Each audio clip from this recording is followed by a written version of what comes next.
Google has rolled out its AI-powered conversational search tool, Search Live, globally. Hey GadInsiders, welcome to your Tech Hub. First launched in the US in September 2025, Search Live is now available in more than 200 countries in 98 languages. This tool lets you point your phone or tablet's camera at something and ask the AI tool about it out loud, such as, "What model washing machine is this?" or "How to use it." The AI then responds with an audio plus captioned answer and will continue listening for follow-up questions, just like a natural conversation. Just tap the Live button under the search bar placed between the AI mode and Nano Banana buttons inside the Google app, and there it is. You can also access it through Google Lens or Gemini app. Google says this was possible thanks to Gemini 3.1 Flash Live. The company called it a model that's inherently multilingual and responds to queries faster in a more natural way. Search Live uses query fan-out, a technique that broadens the search by looking at related answers beyond a specific question. So after multiple testing,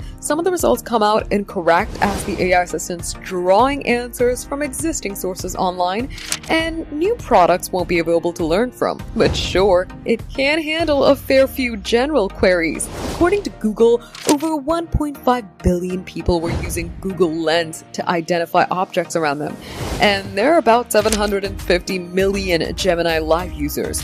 So it will be interesting to see if Search Live can become the default way to search for information online. For more updates, subscribe to GadInsider, like and share the video, and don't forget to press the bell icon so you never miss any updates.